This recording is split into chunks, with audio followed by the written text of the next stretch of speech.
Okay, so we're diving into fairness in hiring this time around. And trust me, it's way more complex than it sounds. We're talking about the science behind tests, how those tests are chosen, and where bias can sneak in even when no one intends it to. That's right.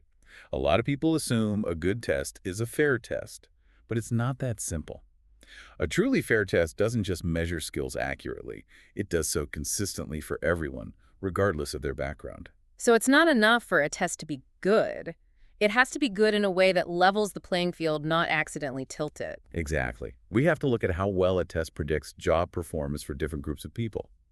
A fair test should tell us how well someone will perform based on their skills and abilities, not on their race, gender, or any factor that has nothing to do with the job itself. It's like we want the test to be a reliable speedometer, giving everyone an accurate reading no matter who's driving the car. I like that analogy. And this is where we get into some key concepts like differential validity and differential prediction. These sound technical, but they're crucial to understanding fairness in testing. Okay, unpack those terms for me. What's the difference? So differential validity means a test is more accurate for one group than another. It might be a great predictor of success for, say, women applicants, but not so good for men applicants even if they're applying for the same job. So it's like a faulty speedometer that's consistently off by a few miles per hour for certain types of cars. You might think everyone's driving the speed limit, but some people are actually speeding while others are lagging behind. Exactly. And these subtle differences in prediction can have real-world consequences. For example, if a company is using this flawed test to promote people to management positions. Then they might end up overlooking some truly exceptional women leaders while promoting men who are less qualified. And that's a perfect example of adverse impact, where certain groups are being chosen at much lower rates than others, even if the test itself appears valid. Okay, so we're starting to see how these issues can create real barriers for people, even when there's no intention to discriminate. It makes you wonder how often this is happening without anyone even realizing it. It's more common than you might think, unfortunately. Yeah. But the good news is that once we understand these problems, we can start to address them. So let's talk solutions. If a company realizes their testing process is creating this kind of adverse impact, what can they do to fix it?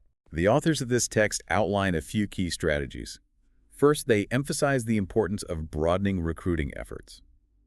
You can't solve a problem at the selection stage if your pool of candidates is already limited by biases in recruiting. Makes sense. Mm. If you want to diversify your workforce, you need to create a more inclusive environment from the very beginning, so you're not just reacting to the problem after the fact. Exactly. Hmm. It's about creating a welcoming and accessible environment that attracts a diverse group of applicants.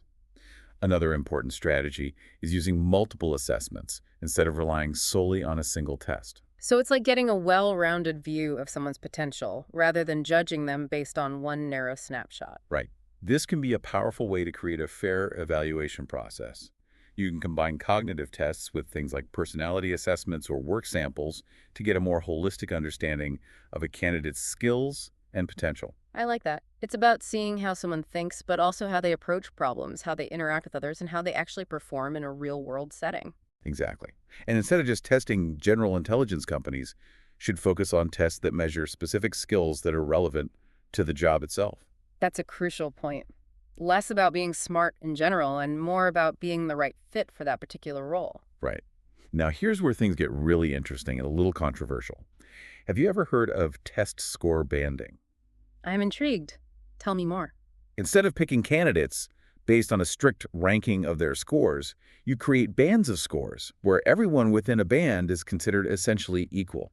So someone who scores a 92 might be in the same band as someone who scored a 95, and they'd be considered equally qualified.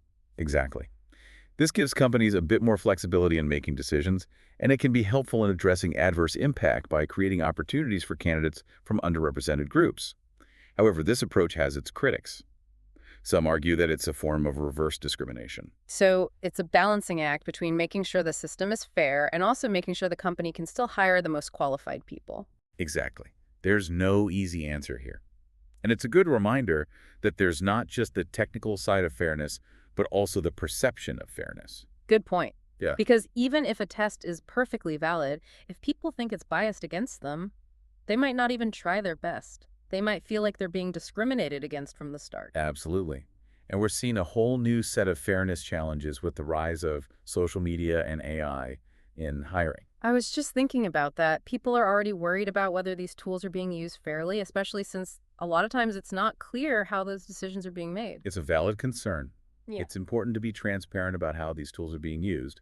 Companies need to be upfront about the data that's being used, how the algorithms work, and how candidates can be sure they're not being unfairly excluded. Right. It's like if I'm applying for a job, I want to know that I'm not being judged by some mysterious algorithm that I don't understand. It's not just about transparency, it's about accountability, too.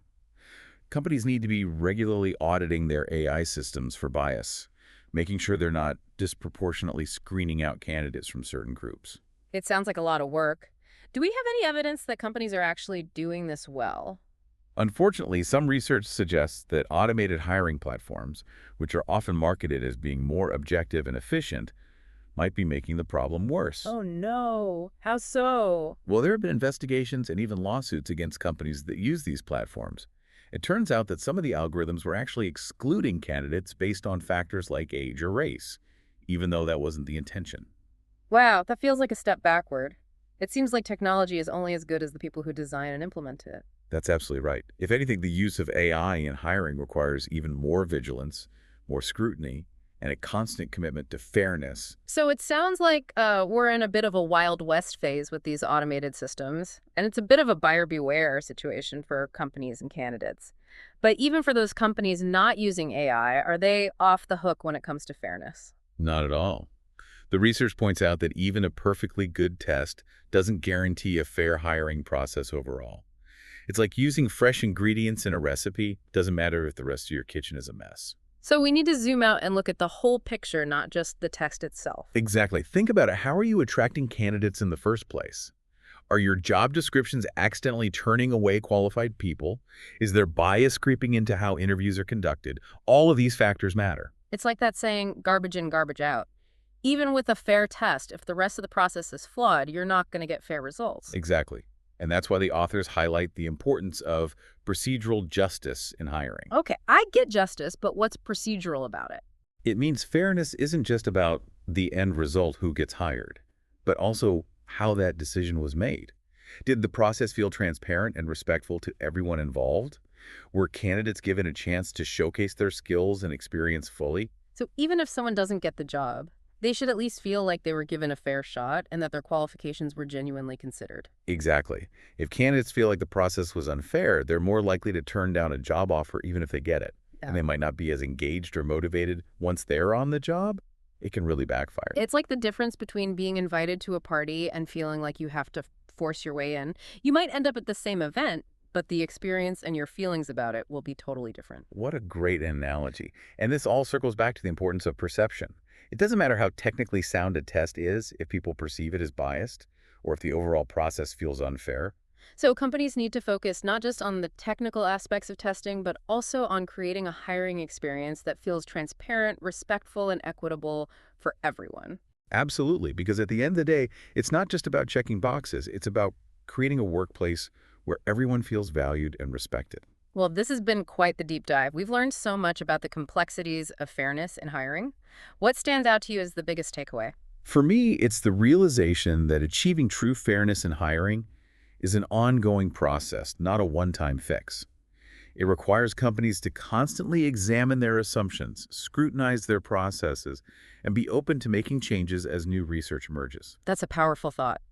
So, to our listener out there, we hope this deep dive has sparked some new insights and maybe even challenged some assumptions about what it means to create a truly equitable workplace. Remember, it's a journey, not a destination, and every step towards fairness counts. And as always, the learning shouldn't stop here. There's so much more to explore in the research. Thanks for joining us on this fascinating deep dive.